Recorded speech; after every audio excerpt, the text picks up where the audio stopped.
안녕하세요. 사연에 빠지다의 DJ 민영입니다. 오늘 사연자는 도저히 믿을 수 없는 인연에 폭풍 오열을 하고 말았다는데요. 과연 어떤 사연인지 들어보시겠습니다. 오늘도 두 가지 사연 준비되어 있는데요. 끝까지 들어주실 거죠? 그럼 오늘의 사연 바로 시작해 볼게요.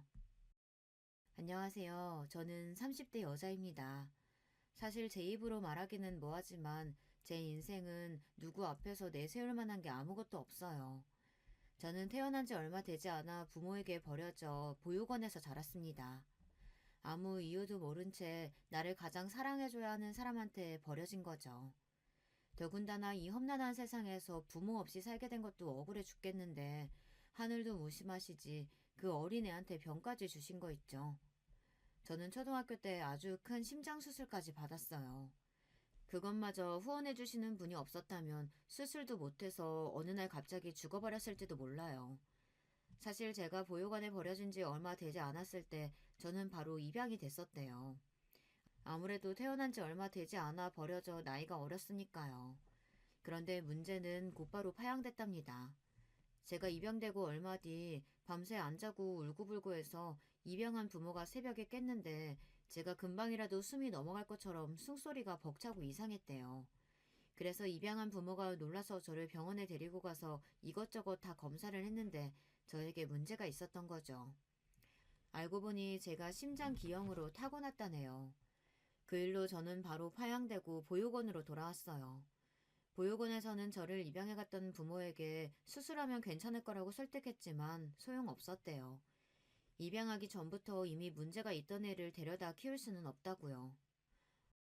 두 분 마음은 너무 이해하지만 아시다시피 이미 선천적인 질병이 있는 아이를 누가 다시 입양하겠어요.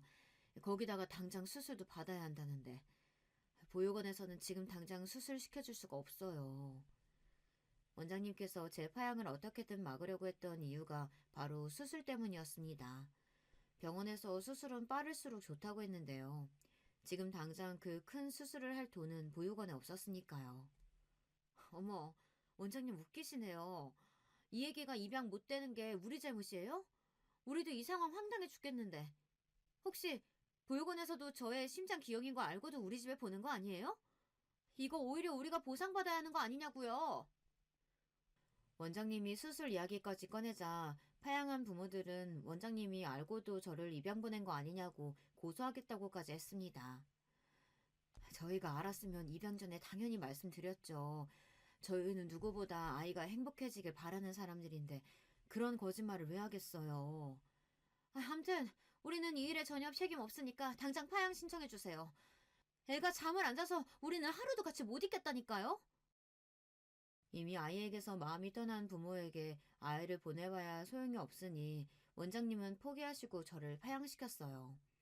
그리고는 다시 저를 받아줄 가정을 찾아 여기저기 알아보셨어요. 하지만 이미 태어날 때부터 아픈 아이를 누가 입양하겠어요. 건강하고 멀쩡한 아이들도 보육원에는 많은걸요. 이러고 있다가는 제가 수술도 못 받고 평생 심장 기형을 안고 언제 죽을지도 모르니 보육원 원장님은 제 수술이라도 해줄 수 있는 기관을 찾아다니셨습니다. 하지만 제가 학교에 들어갈 때까지도 제 후원자를 찾지 못해 저는 수술도 못 받고 몇 년 동안 약만 먹으며 버티고 있었습니다. 저는 선천적으로 타고난 심장 기형으로 다른 아이들처럼 격한 운동은 물론이고 달리기도 할 수가 없었어요. 조금만 뛰어도 금방 숨이 차서 견딜 수가 없을 정도로 힘들었거든요. 그러다가 초등학생이 돼서야 아주 우연한 기회로 제가 수술을 하게 됐어요. 그날이 저에게는 아주 뜻깊은 날이다 보니 저는 그날이 지금까지 아주 생생합니다. 그날은 아침부터 보육원이 분주했어요. 보육원에 중요한 손님이 오신다고 원장님부터 보육원 언니 동생들까지 모두 다 나와서 청소를 했거든요. 저도 친구들을 돕고 싶었지만 원장님께서 무리하면 안 된다고 하셔서 뒷마당에 나가 혼자 바닥에 그림을 그리고 있었어요. 그런데 그때 어디선가 우는 소리가 들렸어요. 저는 보육원 뒷마당을 벗어나 주변을 둘러보았어요. 보육원에서 얼마 떨어지지 않은 갓길에 들어서자 목발을 들고 있는 여자아이가 동네 남자애들한테 둘러싸여 놀림을 당하고 있었습니다. 목발을 들고 있던 아이는 처음 보는 아이였는데 목발이 없으면 걷지 못하는 것 같았어요. 남자아이들은 동네에서 본 적이 있는 애들이었습니다. 제가 지내는 보육원 애들만 보면 부모 없는 떨거지들이라고 놀리는 나쁜 놈들이었어요. 그날도 어김없이 어린 여자애들 놀리고 있더군요. 너도 저기 희망보육원 사는 떨거지냐? 에휴, 너는 부모 도문에 다리까지 병신이라 어떡하냐? 열나 불쌍하다. 나 부모 있거든? 우리 엄마 아빠 엄청 유명한 사람들이야. 내가 우리 엄마 아빠한테 너희 다 이럴 거야. 그래도 다행이었던 건 여자아이가 꽤 당돌했다는 겁니다. 자기보다 덩치가 큰 남자애들이 여럿인데도 기도 안 죽고 열심히 덤비더군요. 헐, 조그만 게 뻥치는 것 좀 봐. 너 안 되겠다. 무서운 맛 좀 보여줘야겠어. 그때였어요. 나쁜 놈들이 어린 여자애가 들고 있던 목발을 다 뺏어서 결국은 애를 넘어뜨리고 목발을 옆에 또랑에 던져버렸어요. 바닥에 넘어진 애를 보며 놈들이 킥킥거리고 웃더군요. 저는 어떻게 해야 하나 잠시 망설였습니다. 제가 괜히 끼어들었다가 저놈들이 더 신나서 저에게까지 해코지를 할 것 같아서요. 그 순간 믿기지 않는 일이 벌어졌습니다. 제가 잠시 망설이던 사이 바닥에 넘어진 여자애가 또랑까지 기어서 걸어가는 거예요. 그 모습을 보고 나쁜 놈들은 더 웃었습니다. 저 꼴 좀 봐. 비 오는 날 바닥 기어다니는 지렁이 같아. 그 모습을 보는데 저도 더는 망설일 수가 없었습니다. 꼭 제 모습을 보는 것 같아서요. 눈에 보이지도 않는 제 심장이 말도 안 되게 뛰어들 때면 저는 너무 무서웠어요. 이대로 죽어버릴 것만 같아서요. 그런데 저 어린아이는 걷지도 못하는데 전혀 겁내지 않고 돌멩이와 흙이 잔뜩 있는 바닥을 팔꿈치로 기어 내려갔습니다. 그 아이를 보며 저도 용기를 내서 주변에 있는 돌멩이를 잔뜩 주워 소리를 지르며 나쁜 놈들에게 던지며 달려갔습니다. 에이씨, 뭐야! 저 미친년이 감히 어디다 돌멩이를 던져! 우리 다 죽일 생각이냐? 이 나쁜 놈들아, 너희보다 훨씬 어린애를 도와주진 못할 망정 괴롭혀? 너희는 맞아도 싸! 제가 쉬지 않고 돌멩이를 던지니 나쁜 놈들이 몽땅 다 도망갔습니다. 그때였어요. 여자애가 어디로 갔나 주변을 둘러보았는데 애가 또랑에 빠진 채로 울고 있었습니다. 도랑이 깊지는 않았지만 아이 발이 돌틈에 꼈는지 움직이지를 못하더라고요. 저는 아이에게 다가가 아이부터 달랬습니다. 보육원에서 매일 하는 일이 어린 동생들과 놀아주고 돌보는 일이다 보니 우는 아이를 달래는 일은 저에게는 어렵지 않았어요. 저는 아이를 달래서 조금 전 보육원에서 받았던 사탕을 까서 아이 입에 물려주곤 손을 도랑 안으로 넣어 아이의 발이 낀 돌멩이를 하나하나 치웠습니다. 아이를 도랑에서 빼내어 아이를 업었어요. 나 무거워서 언니가 못 업고 가. 나 여기 있을 테니까 가서 언니가 어른들 데리고 오면 안 돼? 우리 엄마 아빠 지금 희망보육원에 계시거든. 착한 아이는 그 와중에 제 걱정을 했지만 저는 그 아이가 더 걱정됐습니다. 목발을 뺏기고 도랑에 빠진 이 상황만으로도 힘들 텐데 혼자 두고 가면 너무 서러울 것 같아 그냥 그렇게 둘 수는 없었어요. 괜찮아. 여기만 빠져나가서 5분만 걸어가면 바로 보육원이야. 내가 업어줄 테니까 걱정하지 마. 저도 나이가 어렸는데 어디서 그런 패기가 나왔는지 몰라요. 저는 어떻게든 그 아이를 데리고 보육원으로 가야겠다는 생각밖에 없었습니다. 그래도 사람이 죽으라는 법은 없나 봅니다. 제가 아이를 간신히 업고 갓길로 올라왔는데 아이를 찾으러 온 어른들이 놀란 얼굴로 달려와 저와 아이를 데리고 보육원으로 갔어요. 제가 도랑에서 구해준 아이는 보육원에 봉사를 온 부모님을 따라온 아이였어요. 그 아이의 부모는 아이를 보자마자 놀라 안았습니다. 그때 아이가 저를 손가락으로 가르치며 제가 도와줬다고 했어요. 나쁜 놈들한테 돌을 던져주고 도랑에서 끄집어내줬다고요. 그 아이의 어머니라는 사람이 저에게 달려와 제 손을 꼭 잡아주었습니다. 그러면서 제 이름을 물어보시더라고요. 제가 제 이름은 서윤경이라고 대답했더니 제 이름을 꼭 기억하겠다고까지 하셨어요. 저는 그 아줌마의 얼굴을 보는데 조금 놀랐습니다. 제가 한 일이 별일도 아닌데도 그렇게까지 눈물을 흘리며 고맙다고 하시는 걸 보니 역시 부모는 아이가 다치면 저렇게 놀라고 슬퍼하는 거구나 이런 걸 깨달았어요. 우리 애가 태어날 때부터 걷지를 못해서 친구도 없고 매일 혼자였는데 너처럼 좋은 언니 만나서 정말 다행이야. 오늘 너 아니었으면 우리 딸 정말 큰일 날 뻔했어. 고맙다, 서경아. 그 순간 괜히 저도 모르게 목발을 한 아이가 부럽더군요. 저에게도 저런 부모가 있었으면 좋겠다 싶어서요. 저를 낳아주신 부모는 제가 아픈지 어쩐지도 모르고 저를 버리셨는데 저 부모에게는 걷지 못하는 자식을 걱정하고 아끼는 모습이 그대로 느껴졌어요. 그런데 그날 저에게도 기적과도 같은 일이 벌어졌어요. 제가 도와줬던 그 아이의 아버지라는 사람이 우리 보육원에 매년 큰 기부금을 후원해주시는 회사의 대표라네요. 저를 안아줬던 아줌마가 그 대표의 아내고요. 원장님께서 얼핏 그 부모에게 저의 이야기를 했는데 제 사연을 안타깝게 여겼던 그 아이 부모님께서 제 수술을 지원하기로 하셨다고 하더라고요. 정말 잘 됐다, 잘 됐어. 이제야 하늘이 널 좀 도우시나 보다. 원장님께서 너무 잘 됐다며 제 손을 잡고 눈물을 펑펑 쏟으시는데도 저는 현실이 믿기질 않았어요. 정말 제가 수술을 할 수 있는 건가 해서요. 저는 그날 그 아이의 부모님 덕분에 심장 수술을 받았습니다. 저는 그 수술로 건강한 심장을 되찾았어요. 그 수술 덕분에 심장만큼은 평범한 사람이 될 수 있었습니다. 심장 수술 끝나고 회복한 뒤 제 수술을 지원해주신 분들에게 감사 인사라도 전하라고 했는데 그때는 이미 그 가족이 큰아들 유학 문제와 여자아이의 다리 치료를 위해 미국으로 가버렸다는 이야기를 나중에서야 들어 그 이후에는 만날 수가 없었습니다. 그래도 저는 평생 그분들에게 감사하는 마음으로 살았어요. 그분들의 지원이 아니었다면 저는 지금처럼 숨도 못 쉬고 살았을 수도 있으니까요. 심장 수술에 제 모든 운을 다 쏟아부었는지 그 이후로는 저에게 큰 행운이 없었어요. 수술을 잘 받고 회복했는데도 저는 입양이 되지 않아 19살까지 보육원에서 자랐습니다.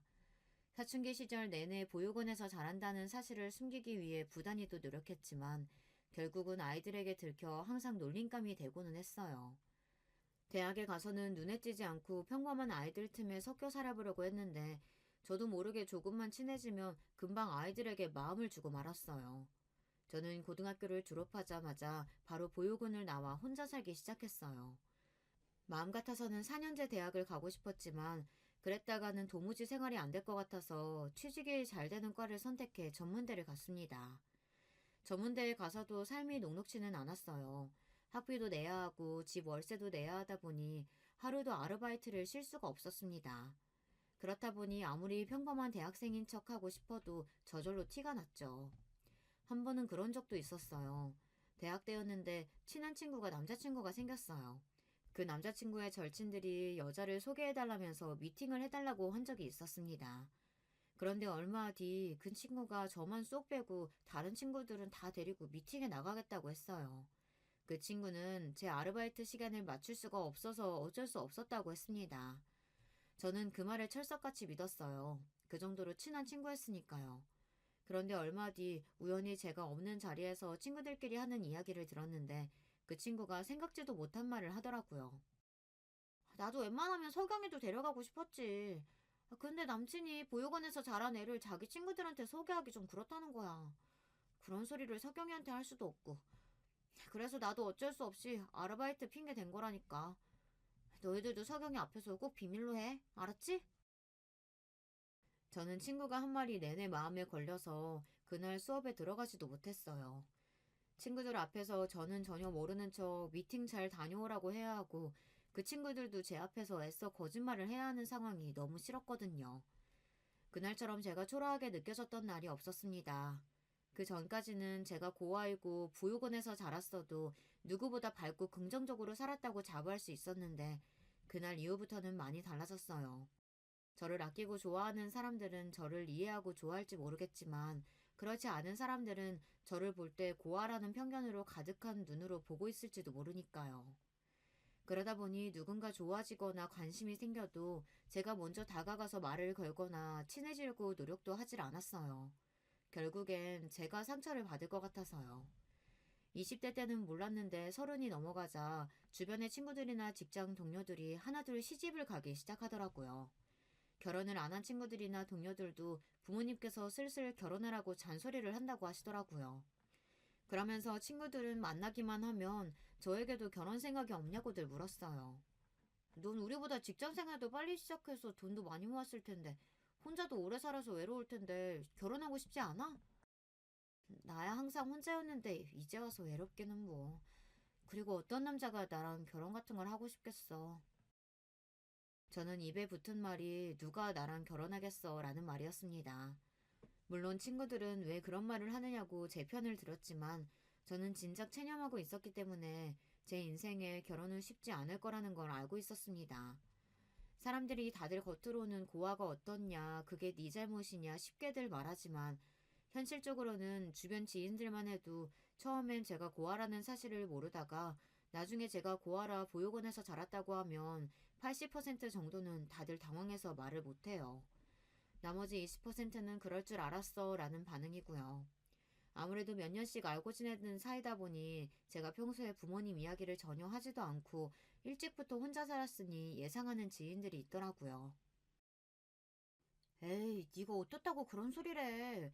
부모님 안 계신 거야 네 잘못도 아닌데 그걸 가지고 뭐라고 하는 집안 남자하고는 애초에 시작을 안 하는 게 맞지. 다들 제 생각을 해서 현실은 그렇지 않다고 저에게도 좋은 사람이 찾아올 거라고 하지만 제가 직접 겪은 바에 의하면 그렇지 않습니다. 다들 그냥 겉으로는 듣기 좋은 소리만 하는 거예요. 왜 이렇게 비관적이냐고요? 여러분도 저처럼 살아봤다면 제가 왜 이러는지 아실 거예요. 동화 속에 보면 부모 없는 애들이 참 많이 나오잖아요. 어릴 때는 그게 좋았어요. 나만 부모가 없는 게 아닌 것 같기도 하고, 저도 주인공이 될 수 있는 것 같아서요. 그런데 점점 클수록 그게 아니라는 걸 알게 됐습니다. 부모 없는 아이들은 언제나 보호받지 못하다 보니 항상 고난과 시련이 알아서 따라다녀요. 그런 고난을 스스로 극복하고 사는 모습을 보는 걸 사람들이 좋아하는 거죠. 막상 당사자들은 죽을 맛인데 말이죠. 제가 그랬습니다. 언제나 고난과 시련이 따르지만 스스로 해결하고 극복해야만 했어요. 그렇지 않으면 딱히 방법이 없으니까요. 저는 졸업과 동시에 취직해서 쉬지 않고 열심히 일했습니다. 저는 어릴 때부터 동물을 좋아했어요. 특히나 강아지를요. 보육원에 있을 때 강아지를 키우고 싶었는데 보육원에서는 이미 버려진 애들을 키우는 것만으로도 여력이 없으니 강아지 같은 건 꿈도 꿀 수가 없었어요. 동네에서 놀다가 주인 없는 강아지들을 데려와 밥이라도 한번 주면 보육원 원장님에게 혼이 났습니다. 보육원을 나와서는 저 혼자서도 먹고 살 형편이 안 되니 당연히 키울 수가 없었고요. 그래서 반려동물 관련 전문대를 나와서 동물보건사 자격증을 땄어요. 그 자격증만 있으면 바로 동물병원 간호사로 취직이 된다고 해서요. 저는 동물병원 여럿을 옮겨 다니며 일했습니다. 그러던 중 여러 병원에서 부당한 일을 당하기도 했어요. 동물병원 옆에 펫숍을 같이 운영하는 병원에서 근무한 적이 있습니다. 동물병원 원장님 아내가 바로 병원 옆에서 펫샵을 운영하고 있었어요. 더군다나 그 원장 아내는 병원 근처에서 강아지 카페도 운영하고 있었어요. 처음엔 규모가 큰 병원인 것 같아 월급 밀릴 일은 없겠구나 싶어 좋아서 들어갔습니다. 사실 그 전 병원에서는 원장이 이상한 사람이라 월급을 밀린 적도 있었거든요. 자꾸 하루 일틀씩 월급을 밀리더니 한 번은 일주일이 지나도 말이 없길래 왜 월급을 안 주시냐고 따진 적이 있었어요. 그랬더니 대뜸 그 원장이 재수없는 소리를 하더라고요. 집도 없고 부모도 없는 게 불쌍해서 데리고 있어줬더니만 고마운 줄을 모르네. 너처럼 듣보잡 대학 나온 무식한 년을 누가 써준다고 그래. 써줄 때 입 닥치고 있어. 그거 월급 금방 줄 테니까. 고아로 살면서 별의 별소리를 다 듣고 별의별 취급을 받으면서 살았지만 이런 경우는 또 처음이었어요. 돈을 안 준 건 본인이면서 부끄러운 줄도 모르고 오히려 저에게 큰 소리를 치더라고요. 월급을 밀렸으면 먼저 미안하다고 사과부터 해야 되는 거 아니에요? 꼴랑 저 같은 애 월급도 못 줘서 빌빌거리는 주제에 누구한테 욕을 해요? 내가 지금 당장 당신 노동청에 신고할 테니까 그런 줄 알아요. 왜 항상 저에게만 이런 일이 생기는 줄은 모르겠지만 저는 노동청에 신고하고 반년이 지나서야 월급을 받을 수 있었습니다.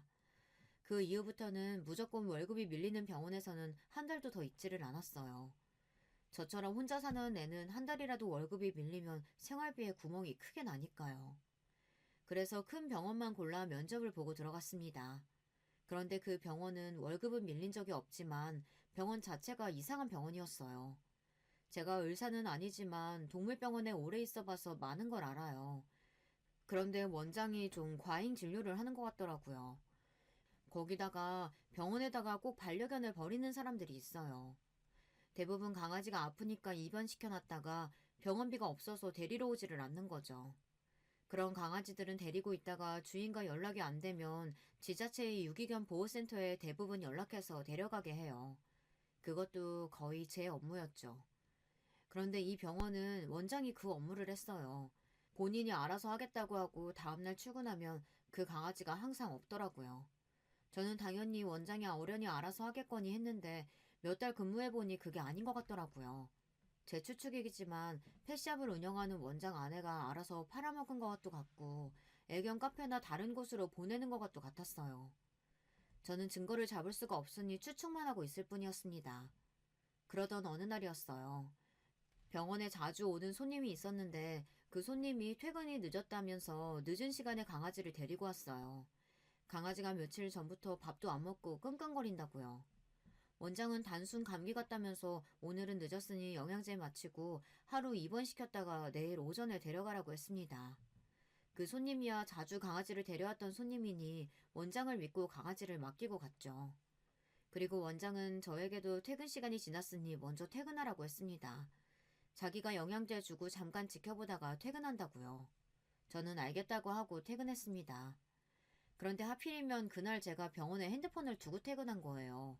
저는 가다가 핸드폰이 없다는 걸 알아채고 바로 다시 병원에 갔습니다. 그런데 아직 병원에 불이 켜져 있더군요. 슬쩍 문을 열고 들어가서 핸드폰만 가지고 나올 생각이었어요. 원장님은 아직 강아지를 돌보고 계신 것 같아서요. 그런데 그때 믿기지 않는 말을 듣고야 말았습니다. 언제 왔는지 원장 아내가 와 있더라고요. 아, 이거 완전 정통 혈통이라 판다고만 하면 가격 원하는 대로 받을 수 있을 텐데. 그러다가 걸리면 어쩌려고. 그 손님 부잣집 아들이라며 강아지 잃어버리고 가만히 있겠어? 소송이라도 당하면 어떡해. 그러니까 확실히 해야지. CCTV 딱 보이는 데서 애 도망치게 하고 바로 근처에서 잡아야지. 저는 순간 너무 놀라서 하마터면 헉소리를 낼 뻔했습니다. 원장이랑 원장 아내가 항상 뭔가 의심스럽고 꺼림칙하긴 했더니만 이런 짓을 하고 있었어요. 지금까지 병원에 유기된 강아지들을 몰래 팔아버린 것도 모자라서 손님 강아지를 빼돌려서 팔아먹기라도 하려고 했나 봐요. 저는 아무래도 안 되겠다 싶어 바로 진료 차트를 찾아 강아지에게 전화했습니다. 원장이 강아지를 몰래 빼돌리려고 하는 것 같으니 지금 당장 병원으로 와달라고 했습니다. 저는 병원 앞에 숨어서 원장과 원장 아내가 하는 짓을 감시하고 있었어요. 그런데 그때 병원 건너편에 수상한 검은색 봉고차가 한 대 도착했어요. 그러더니 차 안에서 마스크를 한 웬 남자들이 장갑을 끼고 서 있었어요. 아무래도 강아지가 병원에서 나오면 잡으려는 것 같았죠. 저는 곧바로 핸드폰을 꺼내 그 모습을 사진으로 찍었어요. 그때였어요. 원장이 정말로 강아지 케이지를 열더니 병원 문을 활짝 열었습니다. 강아지에게 알아서 밖으로 나가라는 듯이요. 강아지가 케이지를 걸어 나오려던 그 순간 제 전화를 받은 강아지 주인이 나타나 병원 안으로 황급히 들어가 강아지를 안았습니다. 그리고는 원장에게 소리를 질렀어요. 간호사에게 다 들었다. 지금 뭐 하는 거냐고 말이죠. 원장은 아니라고 실수로 잠깐 케이지를 연 것뿐이라고 강아지가 나가지도 않았는데 무슨 소리를 하는 거냐고 딱 잡아댔습니다. 그 순간 아무래도 안 되겠다 싶어 제가 나섰습니다. 제가 바로 조금 전 들은 이야기를 했어요. 그러자 원장은 당황하면서 오히려 저더러 이상한 애라고 몰아세우더라고요. 이 일은 그냥 넘어가지 않을 거니까 당신들 각오해요. 그날 일로 강아지 주인은 동물병원을 고소했습니다. 그 사건은 커져서 결국은 병원 문까지 닫게 되고 말았습니다. 그때 저도 병원까지 잘리고 동물병원 소송일에 바빴어요. 제 생각이 맞았습니다. 그 원장이 계속 유기견을 팔아먹고 다른 병원에 있을 때 손님들 강아지를 몇 번이나 빼돌린 게 들통났어요. 그 일로 원장은 죗값을 치렀지만 저는 직장을 잃고 업계에서 소문나서 다른 병원에 취직도 안 됐어요. 하지만 꼭 나쁜 일만 있었던 건 아니에요. 그때 제가 도와준 그 강아지 주인과 인연이 돼서 연애를 시작했거든요. 남자친구는 저처럼 정의롭고 용감한 사람은 본 적이 없다면서 첫눈에 저에게 반했다고 했어요. 저와 남자친구는 그렇게 만나 연애를 시작한 거예요. 서로 사는 환경, 조건도 모든 게 다 달라도 저와 남자친구는 비슷한 점도 많았어요. 동물을 좋아한다는 거 말고도 꽤 많은 것들이 잘 맞았습니다. 그래서 연애하는 동안 한 번도 안 싸우고 잘 지냈어요. 남자친구도 지금까지 살면서 저처럼 잘 맞는 여자는 처음이라고 할 정도로 저희는 잘 맞았습니다. 그런데 언제나처럼 제 인생은 생각지도 못한 일의 연속이었습니다. 며칠 동안 속도 좋지 않고 자꾸 잠만 쏟아지길래 왜 그러나 했는데 제가 임신을 했더라고요. 임신 사실을 알자마자 저는 눈물을 쏟았어요. 남들은 기뻐서 흐르는 눈물이겠지만 저는 아니었습니다. 당신 남자친구를 많이 사랑하고 있었지만 결코 아이를 원한 건 아니었어요. 결혼도 마찬가지고요. 제 주제에 무슨 결혼을 하겠어요. 부모도 없고 제대로 된 직업도 없는 여자와 연애해야 할 수는 있을지 모르지만 결혼까지 하고 싶은 남자가 어디 있겠어요. 거기다가 그런 며느리를 반가워할 시댁도 없을 거고요. 저는 고민 끝에 남자친구에게 임신 사실을 이야기했습니다. 저는 임신 사실을 이야기하면서도 마음의 준비를 했어요. 남자친구가 어떤 반응을 보이던지 실망하거나 속상해하지 말자고요. 며칠 전부터 속도 미식거리고 잠도 잘 못 자서 병원에 갔다 왔는데 나 임신이라네. 저는 그렇게 마음의 준비를 하고도 남자친구의 눈을 똑바로 볼 수가 없었어요. 남자친구가 좋은 사람이라는 거야 잘 알지만 계획지도 않은 임신이 됐으니 남자친구도 당황할 것 같아서요. 남자친구의 당황한 얼굴을 보는 게 겁이 났습니다. 그런데 남자친구의 반응은 의외였어요. 정말? 와, 어떡해. 너무 좋아. 내가 철이 없나 봐. 자기는 힘들 텐데 나는 생각 없이 그냥 마냥 너무 기뻐. 너 닮은 딸이었으면 너무 좋겠다. 남자친구는 주변에 사람들이 있는데도 아랑곳하지 않고 신나서 자리에서 폴짝 뛰어댔어요. 그러면서 저에게 고맙다며 안아주었습니다. 저는 어안이 벙벙했어요. 남자친구 말이 맞아요. 남자친구는 참 철이 없었습니다. 평소에도 고민이나 걱정 없이 해맑은 사람이라는 건 알았지만 이 정도일 줄은 몰랐어요. 더군다나 남자친구는 예상치도 못한 돌발 행동을 했어요. 남편은 갑자기 제 앞에 무릎을 꿇고 앉았습니다. 그러고는 결혼하자고 청혼했어요. 주변에 있던 사람들이 모두 다 소리를 지르고 박수를 쳤지만 저는 마냥 웃을 수가 없었습니다. 저는 최악을 상상하고 있었어요. 제가 임신한 채로 남자친구와 결혼한다면 사람들은 모두 저를 아이를 앞세워 결혼한 여자로 볼 거예요. 최근에 남자친구가 아버지 회사에서 경영 수업을 받고 있다는 소리를 들은 적이 있습니다. 남자친구는 아무리 생각해도 저랑 결혼까지 할 수 있는 남자가 아니었어요. 어쩌다가 제가 이런 남자를 만나 연애를 하긴 했지만 결혼은 당연히 말도 안 되는 소리라는 걸 저는 알고 있었어요. 저는 커피숍 안에서 무릎을 꿇은 남자친구를 그대로 두고 가게 밖으로 뛰쳐나갔습니다. 남자친구는 놀라서 저를 따라 나왔어요. 그러면서 본인과 결혼하기 싫은 거냐고 하더라고요. 저는 아무런 대답도 할 수가 없었습니다. 금방이라도 눈물이 왈칵 쏟아질 것 같아서요. 저는 남자친구의 부모님께서 저를 허락하실 리 없다고 말했습니다. 그러자 남자친구는 그런 저를 이해하지 못하고 언성을 높였어요. 우리 부모님 아직 만나보지도 않았으면서 왜 그런 소리를 해. 자기가 뭐가 어떻다고 우리 부모님이 자길 반대해. 당연히 반대하시지. 부모도 없지 직업도 없지. 별 볼 일이라고는 없는 애가 임신까지 했다고 하면 나라도 안 좋아할 거야. 그날 저는 남자친구와 처음으로 다퉜습니다. 남자친구는 저에게 아이가 생긴 게 기쁘지 않냐고 물었습니다. 하지만 저는 대답할 수 없었어요. 기쁘지 않았으니까요. 저 같은 애가 무슨 수로 결혼해서 아이를 낳고 살 수 있을지 도저히 그림이 그려지질 않았습니다. 제 모습에 남자친구는 처음으로 정색하면서 저에게 실망했다고 했어요.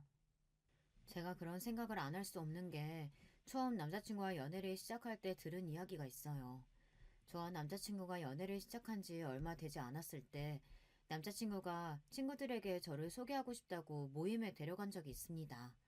저는 단순히 남자친구의 친구들을 만나는 자리겠거니 생각하고 단순하게 생각했어요. 그런데 이건 뭐 드라마 속에서나 보던 파티더군요. 알고 보니 남자친구는 저와 사정이 달라도 많이 달랐어요. 남자친구네 집안이 정확히 뭘 하는 집안인지는 모르겠지만 언뜻 보기에도 잘 사는 집안이라는 건 알겠더라고요. 남자친구는 강남 토박이에다가 미국 유학을 4년이나 갔다 왔어요. 더군다나 남자친구는 아버지가 운영하는 회사에서 근무한다고 했습니다. 물론 그때까지만 해도 작은 회사 정도라고 생각했는데 그날 친구들을 만나고 나니 제가 잘못 알아도 한참 잘못 알았다는 걸 알게 되었죠. 모임 자리에 온 친구들은 모두 남자친구가 어릴 때부터 함께 어울려 다녔던 친구들이에요. 남자친구가 잠깐 자리를 비운 사이 친구들이 저에게 다가와 인사를 하는데 다들 대단한 사람들이더군요. 저는 놀라서 명함도 못 내밀겠더라고요. 다들 내노라 하는 집안의 자식들인데다가 하는 일들도 다들 전문직 아니면 사업을 하고 있었어요. 거기다가 학벌까지 다들 좋았습니다. 서울의 명문대도 아니고 외국에서 대학을 나온 사람들도 많더라고요. 저는 놀라서 입을 벌리고 있었는데 그 순간 모든 관심이 저에게 쏠렸습니다. 다들 저에 대해 궁금해했어요. 학벌은 어떤지, 직업은 어떤 건지 대놓고 물어봤죠. 저는 거짓말을 할 수는 없으니 있는 그대로 말했어요. 그런데 그 순간 민망할 정도로 정적이 흐르더군요. 마치 제가 무슨 말을 잘못하기라도 한 것처럼요. 우리 종호가 여자 보는 눈이 많이 달라졌네. 곧 아버지 사업도 물려받는다더니 이러다가 안 물려주신다고 할 수도 있겠는데? 남자친구의 친구들은 제 앞에서 대놓고 저를 조롱했습니다. 순간 저는 얼굴이 터질 듯 빨개졌어요. 남자친구네 아버지께서 하는 사업이 어느 정도인지 몰라도 친구들끼리 하는 말을 들으니 대단한 회사인가 보더라고요. 아이, 너는 여자친구분 놀라시게 무슨 그런 말을 하고 그래. 원래 재벌가 왕자님한텐 이런 러브스토리 정도는 있어줘야지. 안 그러냐? 친구들끼리 낄낄거리며 웃는데 저는 혼란스럽기만 했습니다. 그때 남자친구가 나타나지 않았으면 저는 그 자리에서 꿀먹은 벙어리 마냥 바보처럼 서 있었을 거예요. 남자친구는 아직도 그날 일을 몰라요. 제가 남자친구한테 말하지 않았거든요. 제가 뭐라고 저 때문에 친구들과의 사이를 망치게 하고 싶진 않았어요. 그날 이후 저는 남자친구와 헤어져야 하나 생각하기도 했습니다. 사실 그때야 만난 지 얼마 되지 않았을 때다 보니 둘 다 눈에 콩깍지가 생겨서 모르는 거지 현실적으로 미래를 꿈꿀 수 없다는 것 정도는 이미 알고 있었거든요. 그런 상황에서 제가 임신을 해버렸으니 저는 당혹스러울 수밖에 없었어요. 그런데 얼마 뒤 생각지도 못한 일이 벌어졌어요. 그날 이후 남자친구는 결혼을 서두르자고 했어요. 부모님께 말씀드렸다고요. 부모님께서 저를 궁금해하신다며 서둘러 인사를 가자고 했습니다. 저는 남자친구에게 말하지 못했지만 사실 두려웠어요. 저는 그런 사람이었습니다. 남자친구의 부모님을 만나기도 전에 미리부터 겁을 먹고 도망치고 싶었습니다. 거기다가 남자친구네 집은 제가 생각한 것보다 훨씬 더 부자였습니다. 드라마 속에나 나오는 재벌집 같았어요. 그런데 남자친구 부모님의 반응은 제 생각대로였어요. 제가 온다는 사실을 알고 있으시면서도 약속한 시간이 지날 때까지 부모님은 나타나질 않으셨어요. 남자친구도 이런 사실을 몰랐는지 당황해서는 부모님께 급하게 전화하더군요. 그리고는 부모님께 언성을 높이는 것 같았어요. 약속한 시간이 지났는데 왜 안 오시냐고요. 남자친구가 전화하고 나서도 1시간이 지나고 나서야 남자친구 부모님이 집에 돌아오셨습니다. 저는 잔뜩 긴장한 얼굴로 자리에서 벌떡 일어나 꾸벅 인사를 했습니다. 저는 너무 긴장해서 남자친구 부모님의 얼굴을 똑바로 바라보지도 못했어요. 안 그래도 바쁜데 무슨 대단한 사람이라도 온다고 빨리 오라고 호들갑이야. 딱 봐도 별 볼 일 없는 게 남자 하나 제대로 물어서 인생 역전하고 싶어 하는 건데. 아, 바쁘니까 쓸데없는 소리 하지 말고 간단하게 하자. 저기 전현이 임신했다고? 엄마, 내 여자친구한테 전원이 뭐야? 너는 얌전히 있다가 아버지가 정해주는 여자랑 결혼해서 살라니까. 네 동생 그 꼴 당하는 걸 보고도 똑같은 짓을 또 하고 있니? 엄마, 내 여자친구는 달라. 내가 정말 좋아하는 여자라니까. 제발 나 한 번만 믿어주세요. 저를 보자마자 위아래로 훑어보는 시어머니의 눈빛이 너무 날카로워 금방이라도 저를 뚫어버릴 것 같았습니다. 거기다가 목소리는 얼마나 매서운지 저는 무서워서 고개도 제대로 들 수 없었어요. 그런 모습에 남자친구는 애써 제 편을 들었지만 하나도 귀에 들어오지 않았습니다. 오로지 저를 노려보는 시어머니의 눈빛만이 눈을 질끈 감아도 보였어요. 그때였습니다. 시어머니는 손가락 하나를 까딱 하시더니 뒤에 있던 비서를 부르셨어요. 그러더니 하시는 말씀이 충격적이었습니다. 믿기는 개뿔. 난 개뿔도 없는 것들 절대 안 믿어. 저 순진한 얼굴 하고 와서 뒤로는 무슨 짓거리를 하는지 알게 뭐야. 차라리 집안 좋고 싸가지 없는 게 100번 낫지. 김비서, 전현 신상 받아가서 전현에 대해서 싹 다 알아봐. 병원 의료기록까지 싹 다. 지금 당장. 시어머니는 저를 절대 믿을 수 없다며 저의 신상을 가지고 가서 싹 다 조사하라고 했습니다. 심지어 병원 기록까지 다 알아오라고 했어요. 남자친구는 아버지에게까지 전화해서 어머니를 말려달라고 했지만 소용없었어요. 아버지도 어머니가 하시는 일을 말릴 생각이 없다고 하셨습니다. 남자친구는 저에게 연신 이런 일을 당하게 해서 미안하다고 사과했어요. 저는 그때부터 아무 말도 할 수가 없었습니다. 어차피 남자친구의 부모님은 저와 남자친구를 결혼시킬 생각이 없으시니 무슨 수를 써서든 저와 남자친구를 찢어놓으실 것 같았어요. 차라리 잘 됐는지도 모르겠다는 생각까지 들었습니다. 이렇게 된 이상 저도 남자친구를 포기하고 헤어지기 더 쉬울지도 모르겠다 싶어서요. 저는 눈을 질끈 감고서 여기서 어떤 일을 당하든 상처받지 말고 아이만은 지켜내 혼자라도 키우자 마음먹었습니다. 남자친구와는 애초에 서로 맞지 않는 조건이라는 걸 알고 있었으니까요. 그런데 잠시 후 믿기지 않는 일이 벌어졌습니다. 시어머니의 비서라는 남자가 저에 대해 조사를 다 마쳤는지 웬 서류 봉투를 시어머니에게 건넸어요. 그 서류 봉투를 보는데 저도 모르게 큰 죄라도 지은 사람처럼 침이 꼴딱 넘어갔습니다. 아이씨구, 사원대? 이거 뭐 전문대 그런 거니? 난 태어나서 처음 들어보는데. 이것도 대학이라고. 도대체 어디 붙어 있는 대학이야? 보육원? 너 심지어 보육원 출신이야? 잠깐. 너 이름이 윤석영? 30분 만에 저에 대한 조사를 끝낸 어머니는 하나하나 읽으며 무시하시더니만 갑자기 제 이름을 보고 소리를 지르셨어요. 시어머니는 봉투에 적힌 내용을 보시더니 순간 눈이 휘둥그레졌습니다. 마치 못 볼 걸 보기라도 한 사람처럼요. 그 모습을 보는데 저까지 긴장해서 손에 땀이 찼습니다. 도대체 뭐라고 적혀있길래 저러시나 싶어서요. 엄마, 사람 앞에다 두고 지금 뭐 하는 거야? 도대체 뭘 보고 그래?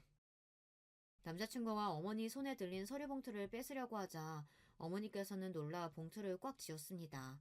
그러더니 조금 전과는 확연히 달라진 얼굴로 저를 바라보셨어요. 네 이름이 윤석영 맞아? 정말 희망보육원 윤석영 맞냐고?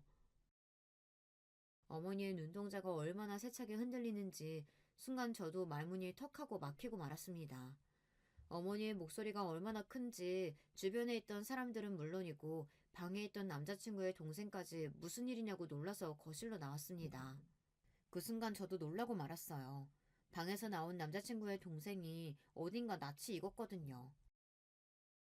엄마, 무슨 소리야? 희망보육은 윤석영이라니? 설마 나 어릴 때 구해줬던 그 언니 말하는 거야? 어, 너는... 세상에 어떻게 이런 일이 있을 수 있을까요? 세상이 아무리 좁다고 해도 저에게 이런 일이 일어날 줄은 꿈에도 몰랐습니다. 남편의 어머니와 여동생은 제가 아는 사람들이었어요. 바로 제가 어릴 때 보육원에 있을 때 저의 심장 수술을 시켜줬던 그 가족이었어요. 남자친구의 여동생이 바로 그 어린 날 나쁜 놈들에게 목발을 빼앗겨 바닥에 넘어졌던 바로 그 친구였습니다. 저는 놀라서 눈을 비볐어요. 남자친구의 어머님도 놀라셨는지 서류를 한 번 더 확인하셨어요. 제가 심장 수술을 받았던 기록까지 확인한 어머님은 놀라서 저에게 달려왔습니다. 그러더니 눈물을 펑펑 쏟으시며 저를 안아주셨어요. 그래, 그때 그 서경이, 어머, 내가 어떻게 너를 못 알아볼 수가 있지? 이게 다 무슨 말이야? 옛날에 너 구해줬던 초등학생이 서경이란 말이야? 그렇다니까. 이현이 아니었으면 나 그날 도랑에 빠진 채 몇 시간을 혼자 있었을지도 몰라. 남자친구도 그날 일을 이야기로만 들었지 그 이후 바로 미국으로 가버렸으니 그 이야기 속 여자아이가 저일 거라고는 생각도 못했어요. 그럴만하죠. 저도 그때 일을 잊고 산 지 오래됐으니까요. 미안하다 서경아. 내가 너를 미워해서 이렇게 모질게 군 게 아니야. 내가 원래 이런 사람이 아닌데 나이 들수록 사람한테 데이다 보니 이 세월이 나를 이렇게 나쁜 사람으로 만들었구나. 어머니는 저에게 바로 사과하셨어요. 절대 제가 고아이고 전문대를 나왔다고 무시하려던 게 아니랍니다. 단지 저의 조건만 보고 제가 당신의 아들을 이용하려고 한다고 생각하셨대요. 예비 시어머니께서 저에게 그렇게 모질게 구신 이유가 있더군요. 바로 얼마 전에 시댁에 믿을 수 없는 일이 있었대요. 남자친구에게 여동생이 하나 있어요. 제가 어릴 때 보육원 앞에서 도와줬던 바로 그 동생이요. 그 동생이 다리 치료를 받기 위해 미국에 다녀온 뒤 완전히 걸을 수 있는 건 아니지만 그래도 전보단 근육이 더 좋아져서 손을 자유롭게 사용하고 집에서는 보조기구를 이용해 생활할 수 있을 정도로 좋아졌더라고요. 덕분에 대학을 졸업하고 취직도 해서 집안에서 재택근무도 하고 있었어요. 그러면서 한국에서도 꾸준히 계속 재활을 받았고요. 그러다가 여동생이 재활을 담당했던 남자와 둘이 눈이 맞아 연애를 했답니다. 만난 지 오래되지는 않았지만 여동생의 옆에서 살뜰하게 챙기는 남자의 모습에 가족들 모두 그의 진심을 의심하지 않았답니다. 그래서 둘의 교제를 허락했대요. 특히나 여동생이 남자를 너무 믿고 좋아하기도 했고요. 얼마 뒤 둘이 결혼하겠다고 해서 가족들은 모두 기쁜 마음으로 허락했답니다. 동생을 생각해서라도 아예 동생의 병에 대해 모르는 사람보다는 옆에서 많은 면에서 도와줄 수 있는 사람이 아무래도 좋을 것 같아 반대할 이유가 없었답니다. 물론 조건만 놓고 보면 그 남자가 많이 부족했지만 시댁에서는 어릴 때부터 아팠던 딸이 원한다면 뭐든지 해주고 싶으셨대요. 그래서 결혼 이야기가 나오자마자 바로 결혼 준비를 시작했답니다. 모든 결혼 준비는 시댁에서 도맡아 했대요. 집이고 결혼 준비고 모든 비용은 전부 다요. 남자가 착한 심성 말고는 가진 게 없어도 너무 없는 사람이라서 그럴 수밖에 없었답니다. 물론 남자는 자신의 부족한 부분을 미안해했지만 시댁이야 돈밖에 가진 게 없는 사람이니 별로 신경 쓰지 않았대요. 둘이 행복하게만 살면 된다고요. 그러던 중 미루고 미루다 결혼식을 3주밖에 남기지 않고 상견례를 했답니다. 남자 부모님이 시골에서 농사를 지으시는데 농사일이 바빠서 서울에 올라올 수 없다고 해서요. 결국은 결혼식 첨창장까지 다 보내고 나서야 상견례를 했다네요. 그런데 문제가 좀 있었답니다. 상견례 장소인 호텔에서 남자의 부모님을 만났는데 어딘가 좀 이상했답니다. 분명 남자에게 들었을 땐 남자의 부모님 두 분 다 시골에서 농사를 짓는 순박한 분들이라고 들었는데 이야기를 나누면 나눌수록 남자의 어머니라는 분이 특히 좀 이상했대요. 시골에서 농사를 짓는다기엔 영 아는 것도 부실하고 이야기의 앞뒤가 맞는 게 하나도 없었대요. 분명 사투리도 심하게 쓰신다고 했는데 사투리도 거의 쓰질 않고요. 이를 이상하게 여긴 시아버지가 계속해서 꼬치꼬치 말을 걸었는데 제대로 대답하는 게 없었답니다. 그런데 그때 당황한 얼굴의 남자가 애써 말을 돌렸대요. 어머니께서 평생 시골에서 농사만 지으시느라 이렇게 좋은 호텔에 고급스러운 식사 해보시는 게 태어나서 처음이다 보니 아무래도 긴장하셨나 봐요. 장인 장모님께서 조금만 이해해 주세요. 그래, 그래. 그러실 수 있지. 식사들 좀 하세요. 남자는 애써 말을 돌렸지만 평생 그 큰 회사를 운영해 오신 시아버지께서 이상하다는 낌새를 못 알아차리셨을 리 없었죠. 아무래도 안 되겠다 싶으셨는지 시아버지께서 비서를 시켜 남자의 집안을 캐보라고 시키실 참이었나 봐요. 그런데 그럴 필요도 없이 그날 모든 진실이 밝혀졌습니다. 일 때문에 상견례 장소에 늦게 도착한 남자친구가 잠깐 화장실에 들렀는데 화장실 옆 복도에서 소란스러운 소리가 들렸답니다. 남자친구가 이상해서 복도에 들어서자 익숙한 남자가 보였답니다. 그런데 그 남자가 나이가 지긋하신 여자분을 위협하며 소리를 지르고 있었대요. 아줌마, 연기 똑바로 안 하면 돈 못 받을 줄 알라고 분명히 말했지. 근데 일을 이따구로 해? 저 사람들이 얼마나 대단한 사람들인데 당신들 이상하고 눈치 못 챘을 것 같아? 당신들 때문에 내 결혼 파토나면 책임질 거야? 책임질 거냐고! 나도 갑자기 연락받고 온 거라 준비를 못해서 그래요. 결혼식 날은 알아서 잘 할 테니까 걱정하지 말아요. 그러게 네가 약속한 돈부터 먼저 줬으면 이런 일 없었을 거 아니야.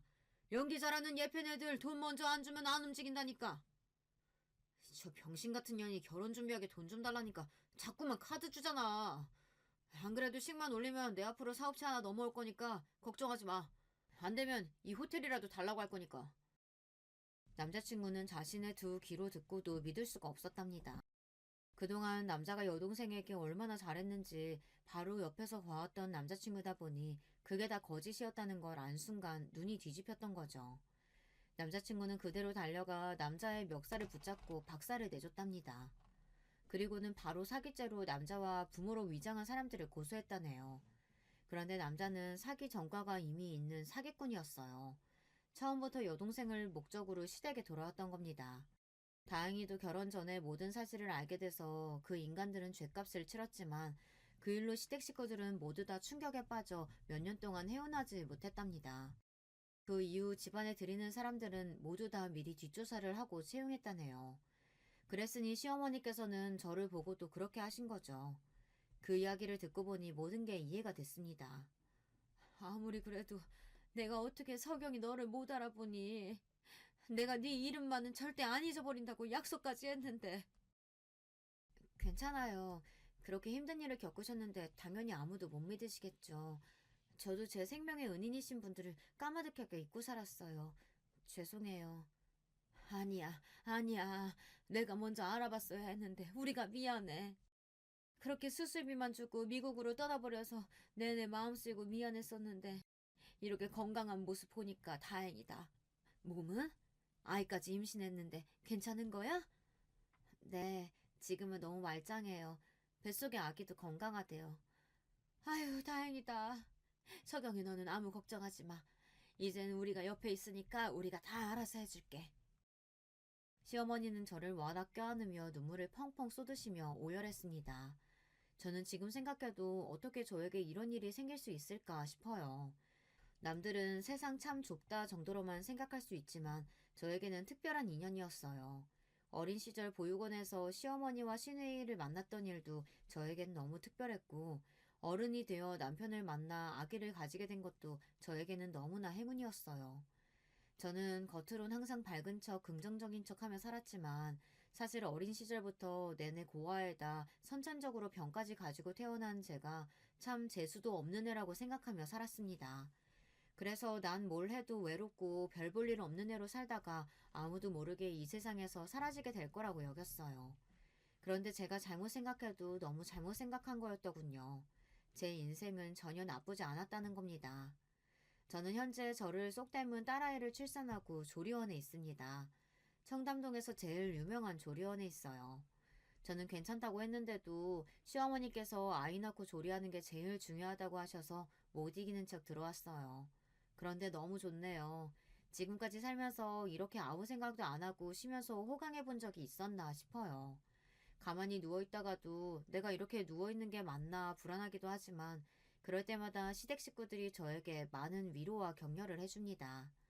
더군다나 제가 유기견 봉사에 관심이 있다는 걸 아시곤 시아버지께서 회사 내에 팀을 꾸려 기업 내에서 봉사할 기회를 만들어 주셨어요. 제가 이런 특혜를 받아도 되는 건가 항상 고민이 돼요. 하지만 그럴 때마다 시어머니는 제 손을 꼭 잡아주십니다. 배려와 선의도 계속 받아봐야 익숙해지는 거야. 앞으로 석영이 너도 우리 집 식구니까 우리가 가진 거 누리는 거 다 네 거야. 그러니까 부담 갖지 말고 익숙해지렴. 저는 180도 달라진 제 인생을 즐기려고 노력하고 있습니다. 언제 또 저에게 시련이 닥칠지 모르지만 저는 겁나지 않아요. 이제는 제 곁에도 저를 아끼고 보살펴주는 가족이 생겼으니까요. 지금까지 저의 인생 이야기 들어주셔서 감사합니다. 여러분에게도 저처럼 뜻깊은 인연이 닿으시길 바랄게요. 여러분, 두 번째 사연 시작하기 전에 좋아요, 구독 꼭 눌러주실 거죠? 그럼 두 번째 사연 바로 시작합니다. 안녕하세요. 저는 10개월 만에 이혼을 하게 된 30대 프리랜서입니다. 연애를 8년이나 하고 결혼을 했어요. 전 남편인 이호철과 만난 것은 직장에서였어요. 저는 대학 졸업 이후 작은 공방을 시작했어요. 그때 거래처 중 한 사람과 친하게 지냈는데 그 사람이 괜찮은 남자가 있다고 소개시켜 주더라고요. 그게 오빠였죠. 처음 만났을 때 인상은 사람이 되게 둥글둥글하다는 것이었어요. 물론 외모가 그렇다는 것은 아니었어요. 말투나 행동, 특히 웃는 모습이 그랬어요. 뭔가 사람 좋아 보이는 웃음 있잖아요. 처음 만나는데 경계심을 확 낮추는 웃음. 그래서 그날 처음 만나는 자리였음에도 불구하고 한참 얘기를 하면서 시간을 보냈어요. 진짜 무슨 시간이 이렇게 빨리 흐르지 싶었다니까요. 그 뒤로도 몇 번 더 데이트 신청을 받아서 만났는데 생각보다 괜찮은 사람이라는 인상을 받았어요. 그래서 사귀어달라는 고백에 단번에 오케이 했죠. 사실 그때만 하더라도 결혼의 상대로는 생각한 적이 없어요. 결혼에 큰 의미를 두는 편도 아니고 결혼을 너무 하고 싶다고 생각하는 사람은 더더욱 아니었거든요. 그냥 오빠와 만나서 얘기하고 밥 먹고 영화 보고 여행 다니고 이런 순간들이 좋았어요. 한 해, 두 해, 시간이 지나가면서 중간에 싸우기도 많이 싸웠지만 그만큼 추억도 많이 쌓였지요. 사귄 기간이 5년째 접어들기 시작하니까 자연스럽게 결혼에 대해 생각하게 되더라고요. 내가 결혼을 한다면 이 사람이랑 하는 걸까? 이 사람이랑 결혼을 하면 어떨까? 하고 말이죠. 연애 7년차가 되면서 우리는 진지하게 결혼 얘기를 시작했어요. 상견례부터 시작해서 정말 준비해야 할 것들이 넘쳐나더라고요. 예식장 예약에 웨딩 촬영까지 체크해야 할 것들이 많아서 정신없었죠. 그런데 청첩장을 결정하기 위해 만난 자리에서 갑자기 오빠가 결혼을 좀 미룰 수 없겠냐고 하더라고요. 사실 영미가 이혼을 했어. 그래서 좀 집안 분위기도 그래. 영미 상황도 말이 아니고 그 와중에 내가 결혼한다고 하는 게 과연 맞을까 싶어서. 영미는 오빠의 하나뿐인 여동생으로 저와 동갑입니다.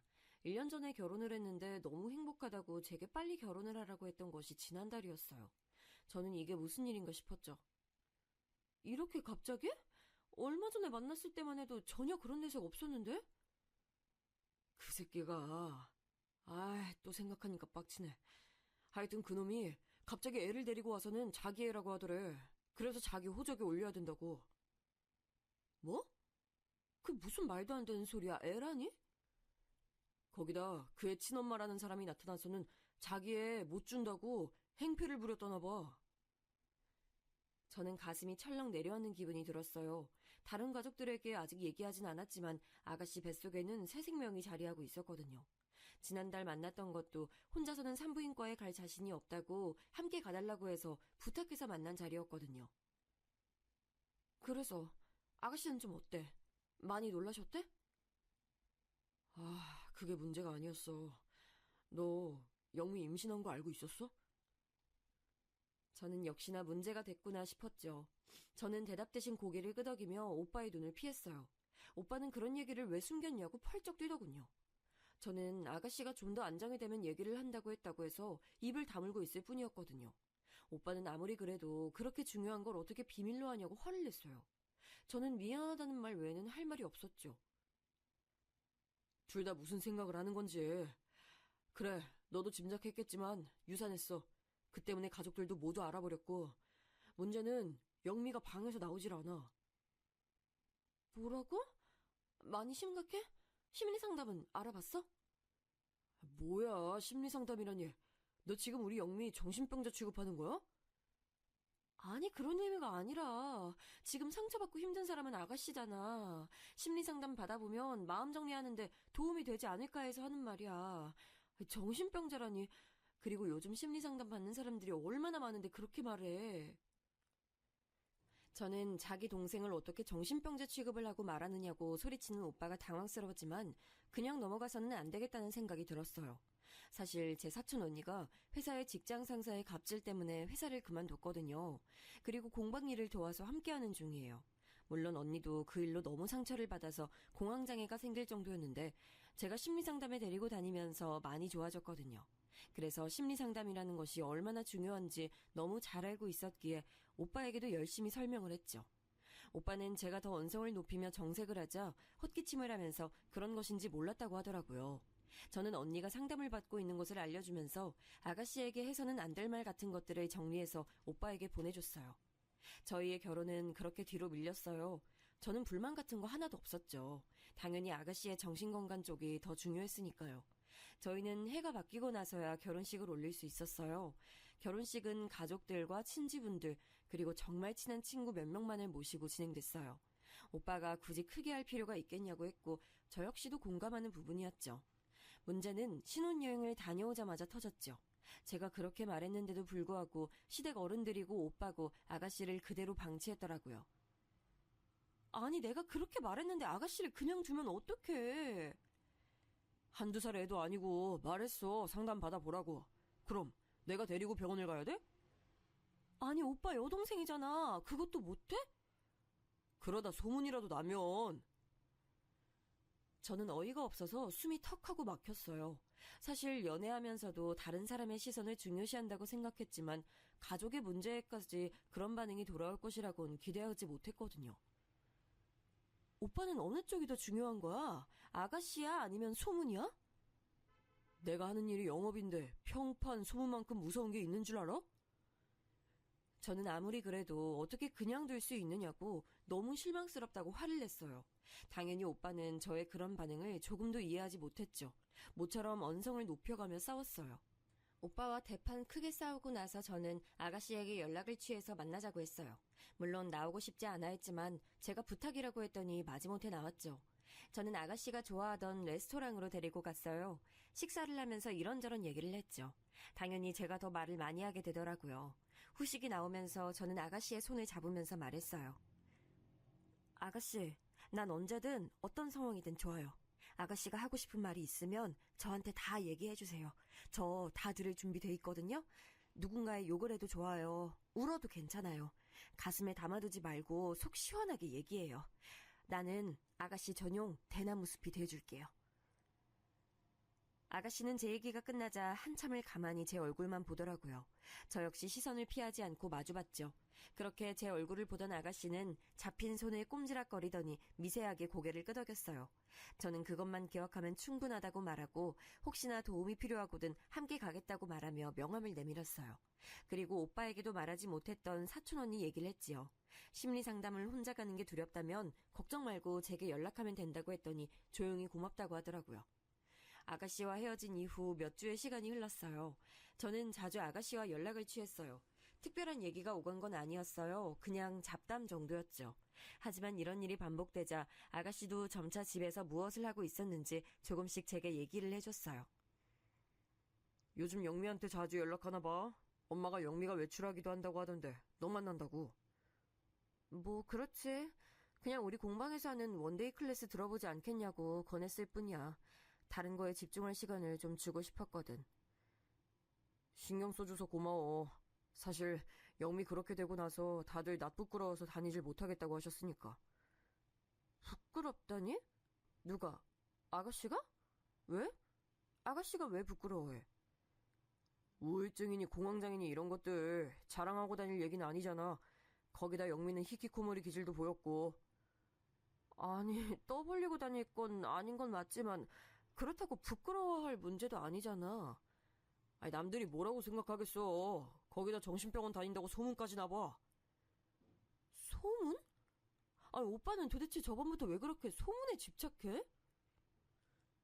오빠는 자신이 이상한 게 아니라 이런 상황에서 아무렇지 않게 심리상담이란 말을 입에 올리는 제가 이상하다고 하더라고요. 저는 뭐가 이상하냐고 따지고 들었어요. 그렇잖아. 아니, 넌 아무렇지도 않아? 입장을 바꿔봐. 가족 중에 영미 같은 사람이 있다고 해봐. 주변 사람 신경 안 쓰고 당당하게 병원 데리고 갈 수 있어? 있어. 내 가족의 정신건강이 중요하지. 다른 사람 시선이 중요한 게 아니잖아. 오빠는 제 대답에 고개를 절레절레 흔들면서 이해할 수 없다고 말하더니 더 이상 이야기를 피했어요. 저는 끝까지 물고 늘어지고 싶었지만 도망치듯 자리를 피하는 오빠를 보면서 아무리 말해도 듣지 않겠구나 싶었죠. 연애할 때는 크게 와닿지 않았는데 오빠가 생각하는 걸 제가 따라가지 못하겠다는 생각이 들기 시작한 것도 이맘때부터였어요. 저희는 결혼 이후 각자 자신의 수입은 자신이 관리하는 것으로 했어요. 오빠 이름으로 통장을 하나 만들고 가족 카드를 사용했죠. 저도 오빠도 같은 금액을 생활비 명목으로 그 통장에 입금을 했답니다. 그리고 그 안에서 생활을 했죠. 나머지는 각자가 알아서 관리하는 것으로 했어요. 그래서 저는 오빠의 월급이 어느 정도인지 어떻게 관리하는지 전혀 알지 못했어요. 그건 오빠도 마찬가지였죠. 은행 볼일 같은 경우는 오빠가 도맡아서 했습니다. 저는 공방 살림을 챙기는 것만으로도 충분히 복잡했기 때문에 오빠에게 고마웠어요. 결혼을 한 친구들의 얘기를 들어보면 시댁의 기념일을 챙기는 것이 여간 어려운 것이 아니라고 하더라고요. 같이 살고 있진 않지만 시집살이라는 것이 이런 것인가 싶을 때도 있다고 했어요. 하지만 저는 전혀 그런 게 없었답니다. 저를 시댁으로 부르시는 일은 거의 없었고요. 제사도 전혀 지내고 있지 않았거든요. 명절 때도 그냥 가까운 곳으로 바람이나 쐬고 오자고 하실 정도였어요. 결혼식을 할 때도 느꼈지만 친척분도 몇 되지 않으셨고요. 그러던 어느 날 결혼하고 나서 처음으로 맞이하는 시어머니 생신이었어요. 저는 오빠에게 어머님 미역국을 끓여드리고 싶다고 했죠. 뭐하러, 됐어. 그래도 시집오고 처음 맞이하는 생신이신데 내가 해드리고 싶어 그래. 오빠는 깜짝 놀란 얼굴로 그런 것은 전혀 신경 쓸 필요가 없다고 하더라고요. 저는 고집을 부려봤지만 오빠는 제 결정을 끝까지 만류하며 말했어요. 한 번 하면 계속해야 돼. 해마다 해드릴 자신 있어? 미역국 끓이는 게 뭐가 어렵다고 그렇게 멀리 계시는 것도 아닌데. 말은 그렇게 해도 어디 그게 쉬워? 그냥 마음만 고맙게 받을게. 엄마 가방 좋아하시는데 그냥 예쁜 백이나 하나 선물하고 말아. 저는 너무 성의 없는 것 아니겠느냐고 했지만 오빠는 그것만으로도 충분하다고 했죠. 그래서 저는 저녁을 함께 먹는 것은 어떻겠냐고 했어요. 정말 선물 하나면 충분해. 너무 그렇게 신경 쓰지 않아도 괜찮다니까. 난 오빠 말대로 그냥 선물만 드리고 넘어가는 게 더 신경 쓰여. 친정에서는 누군가의 생일이 되면 아침엔 미역국을, 저녁에는 면 요리를 가족끼리 다 함께 먹으면서 축하를 했거든요. 결국 오빠는 알겠다고 했어요. 저는 식당을 알아보겠다고 말하며 아가씨도 불렀으면 좋겠다고 했어요. 오빠가 인상을 쓰며 굳이 불러야겠냐고 했어요. 요즘 얼굴 표정도 많이 밝아졌어. 내가 얘기할게. 그래, 네 마음대로 해. 졌어. 저는 기쁜 마음으로 아가씨에게 전화를 걸어 얘기했어요. 하지만 아가씨는 거절하더라고요. 저는 씁쓸했지만 다음에는 함께 하자고 했죠. 그런데 언니, 그 전에 언니가 말했던 곳 있잖아요. 어디요? 아, 우리 언니가 다닌다는 곳이요? 네, 거기 저도 다녀볼까요? 망설이면서 심리상담에 관한 얘기를 아가씨가 먼저 꺼내더라고요. 사실 몇 번이고 권하고 싶었지만 아직까지는 서두르지 말자 싶어서 참고 있었거든요. 대신 사촌 언니의 허락을 받은 뒤 언니에 관한 이야기를 아가씨에게 알려주기만 했죠. 그런데 드디어 아가씨가 용기를 내더라고요. 물론이죠. 그럼요. 저랑 같이 갈까요? 시간 괜찮아요? 긴장한 목소리로 제게 의사를 물어보는 아가씨의 목소리에 눈물이 날 것 같았죠. 우리는 센터에 연락을 취해 곧 날짜를 잡기로 했습니다. 저는 오빠에게 식사는 우리끼리만 하자고 했어요. 그러면서 아가씨가 정식으로 심리상담을 받기로 했다고 말했죠. 오빠는 지금도 많이 좋아진 것 같은데 지금처럼 제가 신경을 써주면 되는 것 아니냐고 했어요. 내가 전문가도 아니고 언제까지 그래. 그리고 아가씨가 스스로 변하려고 하잖아. 그럼 조용히 다녀와. 되도록 사람들이랑 안 부딪히게. 약 처방 받으면 절대 동네 약국은 가지 말고. 저는 기가 막혔어요. 오빠, 무슨 심리상담에 약 처방을 받아? 아니야? 그럼 됐고. 오빠가 무신경하게 다행이라고 중얼거렸어요. 저는 제발 뭐든지 알아보고 얘기를 하라고 했지만 건성으로 고개를 끄덕이더군요. 길게 한숨을 내셨어요. 얼굴에 열이 오르는 기분이 들었죠. 저는 절대 아가씨 앞에서는 그런 소리 하지 말라고 신신당부했어요. 오빠는 잔뜩 귀찮아하면서 알겠다고 했죠. 시어머니 생신 당일이 됐어요. 저는 깔끔하기로 소문난 한정식으로 예약을 했죠. 무조건 꼭 룸이어야 한다고 오빠가 신신당부를 하더라고요. 어머님이나 아버님이 소란스러운 곳을 싫어한다고 말이죠. 그래서 살짝 무리를 좀 해서 룸으로 자리를 잡았어요. 모시러 가고 싶었지만 두 분께서는 들릴 곳이 있다고 하시면서 먼저 가서 기다리라고 하셨어요. 그런데 약속 시간이 돼도 두 분은 물론 오빠도 연락이 되지 않았어요. 오빠는 조금 늦을 것 같다고 톡을 보낸 이후에 아예 전원이 꺼졌더라고요. 저는 무슨 일이라도 생긴 건 아닐까 초조한 마음이 들었어요. 30분 정도 지나고 드디어 두 분이 오셨죠. 어머님은 물론 아버님까지 엄청 근사하게 차려입으셨더라고요. 아버님, 어머님, 시장하시죠? 오늘 엄청 근사하세요. 중요한 자리였나 봐요. 아니 그럴 일이 좀. 아버님께서는 헛기침을 하시며 말을 얼버무리셨죠. 그리고는 서둘러 자리를 잡으시고는 어머님께 빨리 움직이라고 한 소리 하시더라고요. 내부를 둘러보시던 어머님은 시큰둥한 얼굴로 말씀하셨어요. 아니 무슨 이렇게 큰 곳으로 잡았어. 노인네들 먹어봤자 얼마나 먹는다고? 저는 깜짝 놀랐어요. 평소에는 다정하게 저를 챙겨주시는 분위기였거든요. 그날은 전혀 달랐죠. 여기 오기 전에 무슨 기분 나쁜 일이라도 있으셨나 신경이 쓰였어요. 오빠가 많이 늦네요. 죄송해요. 남자가 밖에 일하면 다 그렇지. 됐다. 우리끼리 시작하자. 어머님께서는 빨리 밥 먹고 일어나자고 재촉이셨어요. 음식이 나오고 곧 오빠도 들어왔죠. 저는 왜 이렇게 늦었냐고 물었지만 오빠는 회사 일이 늦게 끝났다고 하더군요. 저는 식사 시간 동안 두 분이 평소 즐겨 드시던 음식을 권했지만 입맛이 없다고 하시면서 도통 드시질 못했어요. 속이 많이 불편하세요? 소화제라도 좀 사올까요? 일 없다. 그냥 빨리 먹고 일어나자. 어머님께서는 아버님께 다 먹었으면 일어나자고 하셨어요. 솔직히 기분이 좋지는 않았어요. 저 나름 신경 써서 준비했는데 시큰둥한 반응만 보이시니 기운이 빠졌죠. 저는 서두르시는 어머님께 생신 선물을 내밀었어요. 이전에 갖고 싶어 하시던 가방이었죠. 그런데 어머님께서는 딱히 기뻐하시는 눈치가 아니시더라고요. 뭐 쓸만은 하구나. 어머님 반응에 제 얼굴이 화끈거리기 시작했죠. 식당을 나서는데 오빠가 먼저 들어가라고 하더군요. 시부모님을 모셔다 드리고 오겠다고 하면서요. 저는 아무런 대꾸도 할 수 없었습니다.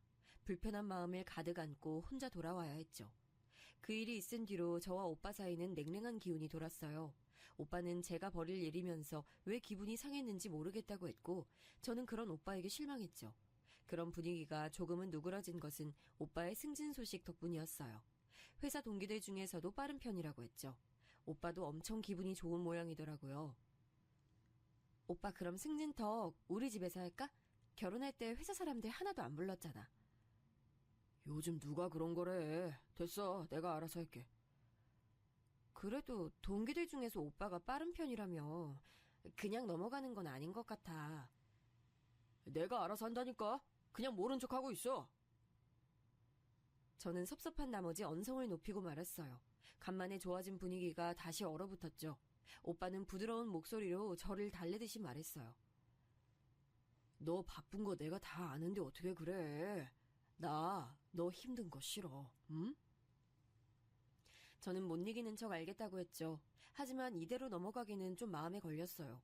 남편 승진톡을 해보신 분들이 있는지 모르겠지만 인터넷에 찾아보니 엄청 다양하게 있더라고요. 연예인들만 받는다고 생각했는데 커피차를 직장에 넣어주는 경우도 많더라고요.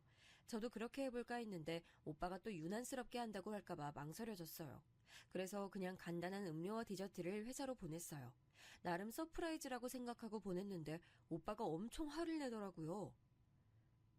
너 무슨 생각으로 그런 걸 보내? 내가 아무것도 하지 말랬지? 아니, 커피 정도는 돌려도 되지 않아? 그게 뭐가 그렇게 문제라는 거야? 불편하다고 했잖아. 아니 진짜 너 내가 하지 말라고 하면 다 이유가 있겠거니 하고 좀 가만히 있어. 안 그래도 승진 빠르다고 말들 많은데 아니 너까지 왜 그래 진짜. 왜 알지도 못하면서 나대길 나대는 거야? 뭐? 나댄다고? 이 일이 그런 말을 들을 정도야? 남편 회사에 음료 좀 돌린 걸로? 그래, 내 기준엔 그래. 앞으로 내 회사 일에는 아무것도 신경 쓰지 마. 알겠어? 오빠는 그렇게 소리를 버럭 지르고는 현관문을 쾅 닫고 나가버렸어요. 혼자 남은 저는 머릿속이 온통 멍했어요. 정말 제가 선을 넘은 것일까? 내가 이렇게 한 것으로 오빠가 회사에서 곤란한 일이라도 겪게 되는 건가? 기분 나쁘고 속상하고 온갖 생각이 다 들었죠. 저는 답답한 마음에 늦게까지 공방에 불을 켜고 앉아서 주문 들어온 것을 정신없이 만들었죠. 얼마간의 시간이 흘렀을까요? 닫힌 공방의 문을 두드리는 소리가 나더라고요. 아까 그렇게 화를 내고 나간 오빠였죠. 저는 잔뜩 굳은 얼굴로 공방 문을 열어줬어요. 그러자 등 뒤에 숨기고 있던 한 손을 내밀더군요. 장미였죠. 미안해. 내가 말이 심했지. 내가 알아서 동기들 점심 대접했던 상황이었거든. 그래도 자기가 나 챙겨준다고 해준 건데 정말 미안해. 진짜 미안하다는 생각이 들기는 한 거야? 그럼 다 내가 잘못했어. 다시는 그런 소리 안 할게. 미안. 화 풀어. 응? 저는 애교 아닌 애교를 부리는 오빠의 앞에서 결국 한 발 양보하고 말았죠. 오빠는 공방 일에만 집중하게 해주고 싶었다고 말하면서 회사 일은 충분히 자기가 잘할 수 있으니 믿어달라고 하더군요. 승진이 제일 빠를 정도로 잘하고 있으니 너무 걱정하지 말라고 하면서 말이에요. 기분이 풀어진 저는 알겠다고 말했고 그렇게 화해를 냈어요. 이때 무언가 이상하다 잘못되었다고 생각하고 끝까지 파고들었어야 하는데 큰 실수였죠. 그 일이 일어났던 시기에는 무슨 일인지 공방에 주문이 많이 들어온 날이었어요. 집으로 가지고 와서 할 수 없을 정도라 늦은 시간까지 공방에 불이 켜져 있었죠. 저희 공방에서는 온라인 수업도 진행했는데 대부분은 오전 시간대를 많이 이용하셨어요. 그런데 그날은 무슨 동아리 모임이라고 하면서 5명이 저녁 시간을 신청하더군요. 저는 어차피 공방에서 지내야 하는데 괜찮겠다 싶어서 진행을 했어요. 한창 수업을 하는데 친구에게서 전화가 왔어요. 저는 강의가 끝나면 연락하겠다고 했지만 친구는 급한 일이라고 하더군요. 저는 잠깐 쉬는 시간을 갖자고 말하고는 친구의 전화를 받았어요. 나 지금 온라인 강의 중이야. 이제 30분이면 끝나는데 뭐가 그렇게 급한 거야? 뭐? 강의? 너 오늘 너희 남편 회사 창립 기념일이라서 우리 호텔에서 파티하는 것도 몰랐어? 저는 처음 듣는 얘기에 깜짝 놀랐어요. 창립 기념 파티? 그런 얘기 없었는데? 부부 동반으로 다들 참석해서 한창이야. 아니, 난 또 너희 남편은 아예 참석을 안 하나 보다 했는데 어떤 여자랑 같이 들어오잖아. 내 담당이 아니라서 회장 안에까지 들어간 건 아닌데 너희 남편 확실해. 네가 저번에 보여준 결혼사진에서 본 사람이랑 똑같던데? 회사 이름이 뭔데? 친구는 회사 이름을 말하면서 맞지 않느냐고 하더군요. 가슴이 철렁했죠. 너 무슨 일이 그렇게 바빠서 이런 중요한 자리에 내조도 안 하고 그래. 아이, 그리고 너희 남편도 그렇다.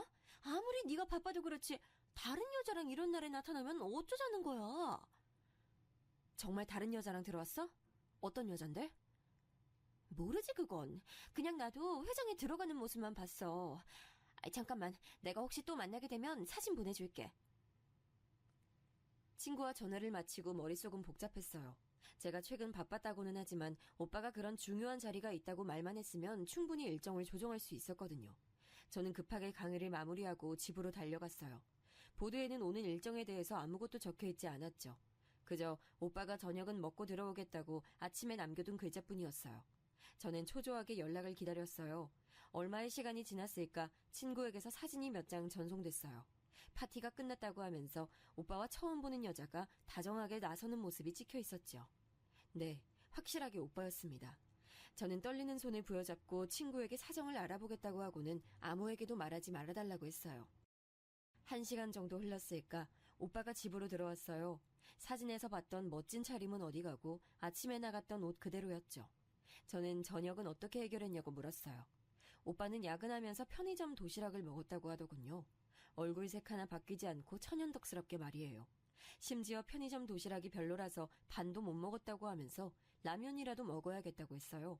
오빠가 씻고 나올 때까지는 저는 불뚝불뚝 솟아오르려는 감정을 최대한 억눌렀어요. 지금의 제 기분을 그대로 터뜨려서는 안 된다는 생각이 들었죠. 라면을 끓인다고 물을 받는 오빠의 등 뒤로 저는 천천히 입을 열었어요. 회사에서 야근? 오늘 창립기념일인데 야근을 했어? 가스불을 켜려던 오빠가 움찔하는 게 보였어요. 오빠는 무슨 야근을 호텔 홀에서 했나 봐. 거기서 편의점 도시락을 줬어? 무슨 소리야 갑자기? 저는 오빠에게 사진을 보여줬어요. 오빠의 눈이 엄청 커지면서 사진과 저를 번갈아 봤죠. 설명해봐. 부부 동반으로 모이기로 했다는 오늘의 그 행사장에 왜 오빠는 얼굴도 모르는 여자랑 들어갔는지. 나한텐 한마디도 하지 않았으면서 창립기념일 파티가 있다는 말 왜 안 했어? 오빠 승진한 이후로 그런 일이 있을 수 있다는 정도는 나도 알고 있었어. 그런데 왜 나한텐 말 안 했어? 너 많이 바빴잖아. 그래서 그랬지. 아무리 바빴어도 오빠가 말했으면 일정 다 조정했어. 별거 아니야. 그냥 임원들이랑 특정 직급 이상의 사람들끼리 모여서 축하한 자리였어. 그런 자리가 어떻게 아무것도 아니야? 나 배려해서 그랬다고 말하지 마. 그건 배려가 아니라 무시였어. 오빠는 공방일에 정신없는 제게 그런 부담까지 주고 싶지 않았다고 했어요. 저는 그런 부분이 오히려 더 화가 났죠. 저는 함께 등장한 여자에 대해서도 물었어요. 누구야 이 사람은? 누군데 이런 자리에 함께 등장한 건데? 동기야. 우리 동기 중에서 제일 나이가 어린데 아직 결혼을 못했어. 그래서 혼자 오기 어색하다고 그럼 같이 가자 뭐 이렇게 된 거야. 오빠는 동기일 뿐이라고 말하더군요. 저는 정말 이 말을 믿어야 하는 걸까 싶었어요. 하지만 오빠는 당장 전화라도 연결시켜줄 수 있다고 말했어요. 혹시나 자기가 외도한다고 의심이 된다면 동기들한테 다 연락해서 확인시켜주겠다고 말이죠. 자기가 원하면 확인시켜줄게. 날 의심하는 마음이 그걸로 해결된다면 까짓 거 뭐가 어렵겠어. 정말이지? 그냥 동기인 거. 그럼 진짜야. 난 그냥 자기 힘든 모습 보기 싫어서 그냥 혼자 조용히 움직였어. 미안해.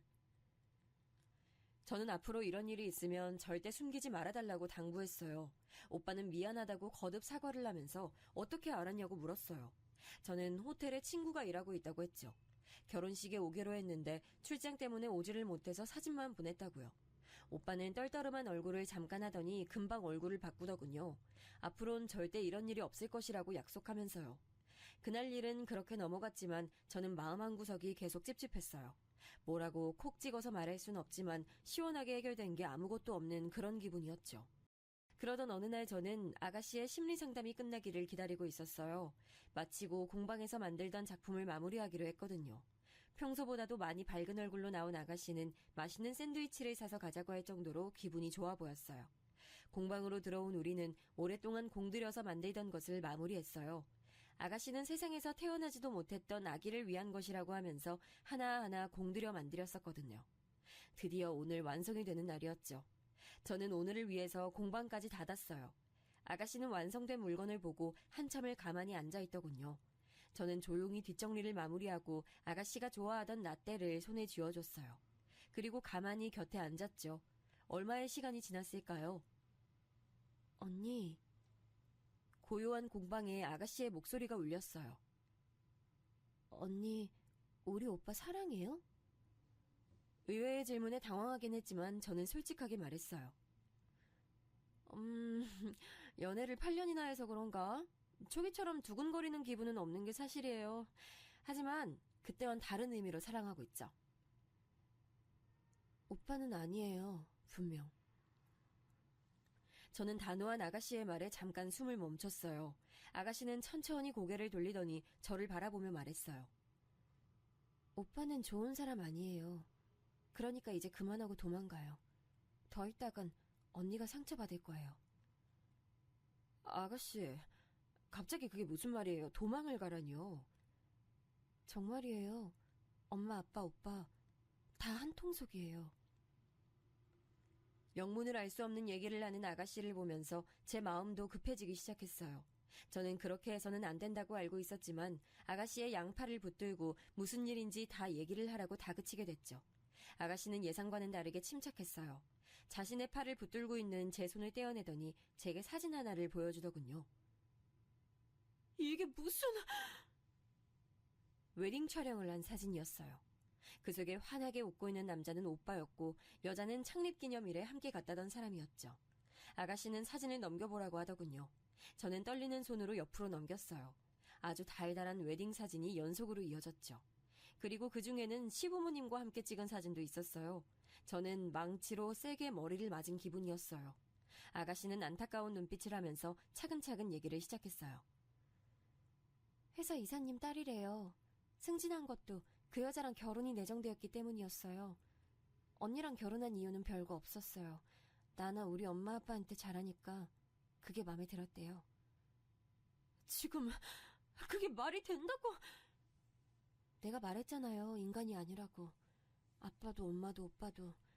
세 사람은 내가 좋아질 때까지만 결혼생활 유지하는 것으로 자기들끼리 얘기 끝났어요. 언니는 한 번도 이상하다는 생각 못했어요? 우리 집에 오지도 못하게 하는데? 물론 이상하게 생각은 했죠. 하지만 워낙 어른들께서 강경하게 나오시니 저는 가풍이 그렇다고만 생각을 했을 뿐이었어요. 저는 눈앞이 깜깜했어요. 내가 심리상담 받겠다고 한 이유, 오빠가 결혼 날짜를 잡았다는 얘기를 들었기 때문이에요. 이대로 가다간 언니 계속 이혼만 당하겠다 싶어서. 아가씨, 그럼 아가씨는 언제부터 알고 있었어요? 심리상담 얘기한 날부터요. 그런데 어떻게 계속 숨길 수가 있어요? 내가 아가씨한테 어떻게 했는데? 저는 벌떡 일어나 소리를 질렀어요. 오빠에 대한 배신감만큼이나 아가씨에 대한 배신감도 컸죠. 아가씨는 방금 완성한 것을 품에 소중히 안고서는 일어나며 말했어요. 내 마음이 지옥이었어요. 그래서 언니에게 의지하고 싶었어요. 이 지옥에서 벗어나고 싶었죠. 그래서 다른 건 생각하고 싶지 않았어요. 그런데 문득 그런 생각이 들더라고요. 내가 언니를 지옥으로 끌고 들어가고 있는 중이라는 생각. 아가씨! 미안해요. 늦게 말해서. 저는 울컥한 마음에 아가씨를 끌어안고 큰 소리로 울음을 터뜨렸어요. 우리는 그렇게 한참을 울었죠. 온몸에 수분이 다 빠져나갈 정도로 말이에요. 그렇게 울고 나니 오히려 머릿속이 시원해졌어요. 아가씨는 이 길로 집을 나가서 지방으로 내려간다고 하더군요. 그래서 아침에 나올 때 이미 짐가방을 택배로 보냈다고요. 저는 어디로 가든 꼭 연락하라고 하고는 집으로 갔어요. 물론 가는 길에 가족관계 증명서를 떼보았죠. 정말 가관이더군요. 우리는 아예 혼인신고조차도 되어 있지 않았어요. 어떻게 그럴 수 있냐고 생각하실지 모르지만 혼인신고는 오빠가 혼자서 하러 가겠다고 했었거든요. 당시 아가씨와 함께 시간을 보내고 있어서 그렇게 하라고 했고요. 건강보험료도 각자 일이 있다 보니 하나로 합치지 않았고 은행 업무 역시 앞에서 말했듯이 모두 오빠가 담당했으니 제가 가족관계 증명서를 볼 일이 어디 있었겠어요. 저는 짐을 급하게 챙겨 친정으로 갔어요. 그리고 모든 일을 사실대로 말했죠. 가족들은 펄쩍 뛰며 무슨 그런 일이 있을 수 있냐고 하셨지만 다 사실이었죠. 저녁에 저를 찾는 오빠의 연락이 왔지만 저는 받지 않았어요.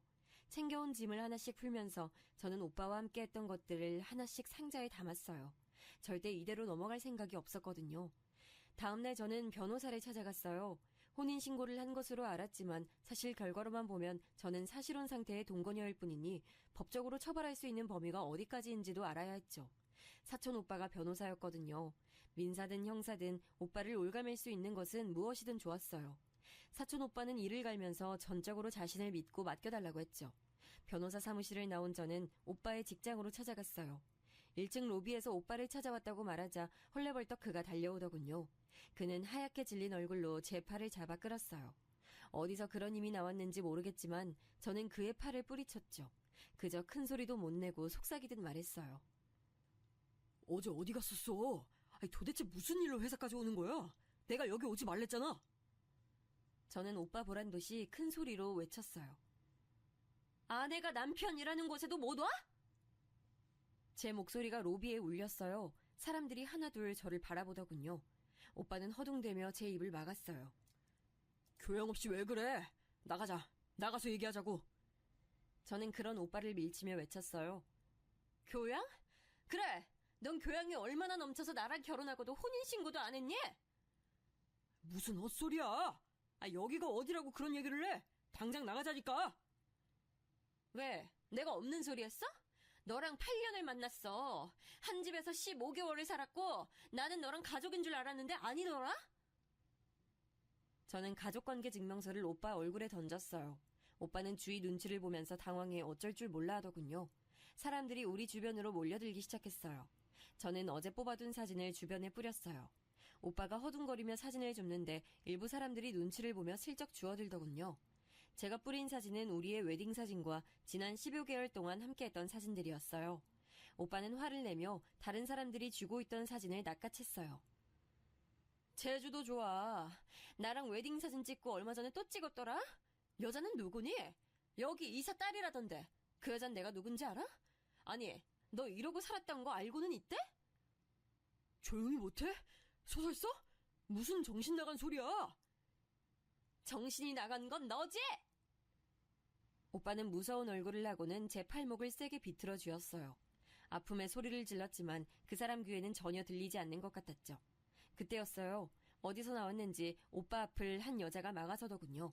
웨딩 사진을 찍었다는 그 여자였어요. 이게 다 무슨 일이야?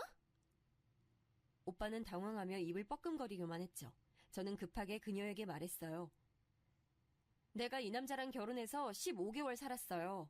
이 자식한테 속아서 혼인신고가 안 되어 있다는 걸 어제 알았지만 이 남자 내 남편이었어요, 어제까지.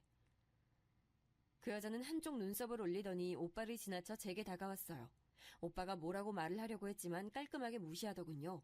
그녀는 제게 무슨 근거로 그런 말을 하냐고 물었어요. 저는 프린트 사진을 내밀었죠. 오빠가 소리를 지르며 막아섰지만 언제 나타났는지 건장한 경호원들이 그를 막아서더라고요. 그녀는 한 장 한 장 넘겨봤어요. 방금까지 우리를 구경하던 사람들로 소란스러웠던 로비는 오빠가 발버둥 치는 소리로 가득했어요. 다 거짓말이에요. 저거 다 합성이라고요. 저 믿죠? 저 여자 정신 나간 여자예요. 합성? 정신 나간 여자? 여기서 미친 사람이 있다면 그건 너겠지. 그녀는 모든 사진을 다 넘겨보고는 오빠를 잠시 노려봤어요. 그리고는 명함 한 장을 꺼내어 제 손에 쥐어줬어요. 저는 침만 꼴딱 넘기며 그녀를 바라봤죠. 우선 여기는 회사고 개인적인 얘기를 할 만한 것은 아니군요. 내일쯤 전화 주세요. 제가 계신 곳으로 가죠.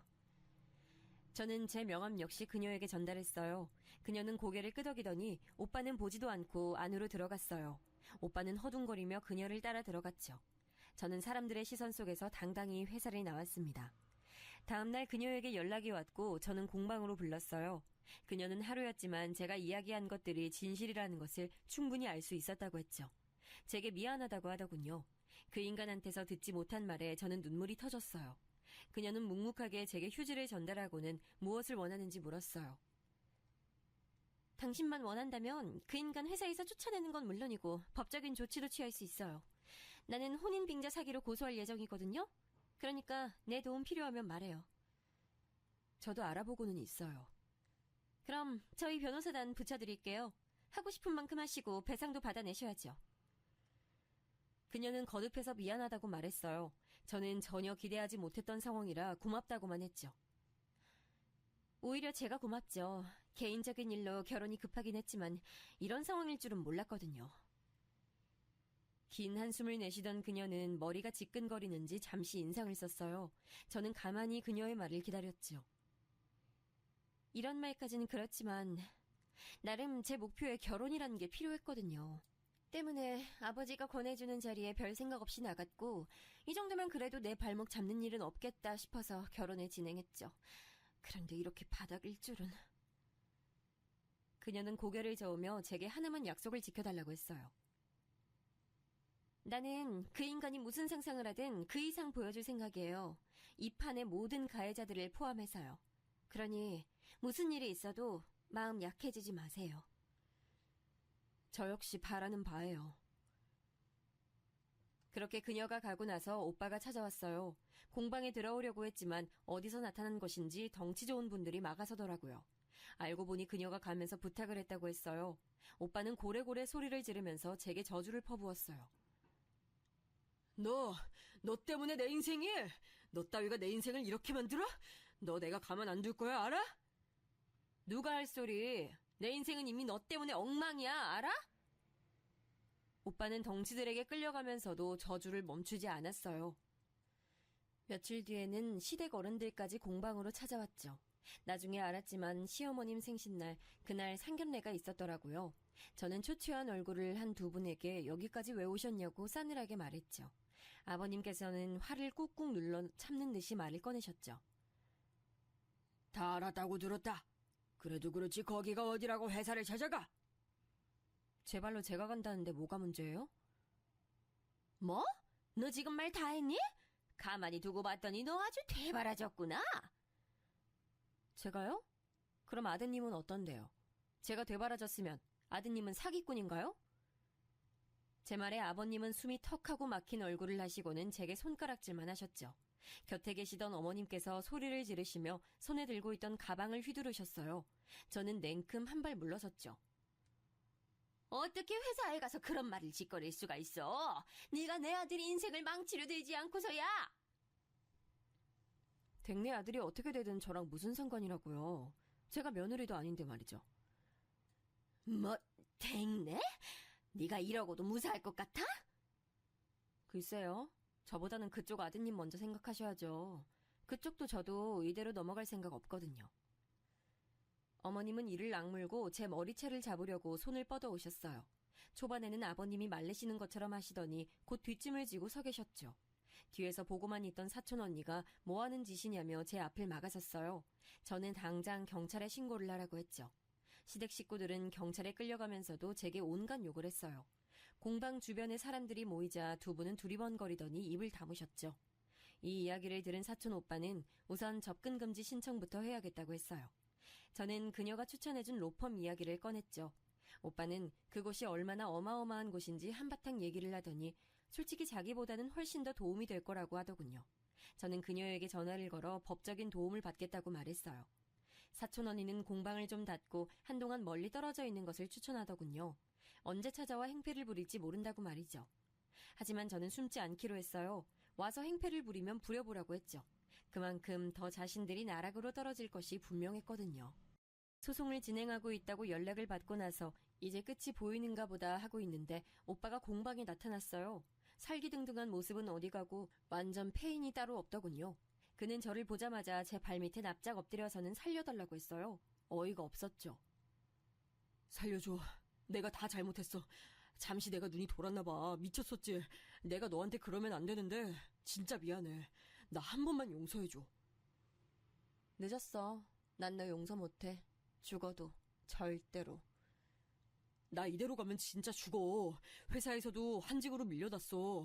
무슨 말도 듣도 보도 못한 지방으로 가래. 거기에 무슨 소송이 어쩌고 하면서 집에 자꾸 날아와. 내가 잘못했으니까 네가 나 한 번만 봐줘라. 오빠가 저를 붙들려고 손을 뻗자 저는 몸서리를 치며 뒷걸음쳤어요. 제대로 읽어보지 그래? 그 소장들. 거기에 보면 접근 금지 명령도 있을 텐데. 야, 너 진짜 이대로 보고만 있을 거야? 저는 코웃음을 치며 말했어요. 당연하지. 내가 가장 바라는 모습이야. 빨리 꺼져. 접근 금지 어겼다고 신고하기 전에. 오빠는 욕을 짓거리며 저를 노려보고는 공방의 물건들을 닥치는 대로 던지고는 나가버렸습니다. 전 놀라기는 했지만 차분하게 사진을 찍어두고 망가진 것들을 한 곳으로 모아두었어요.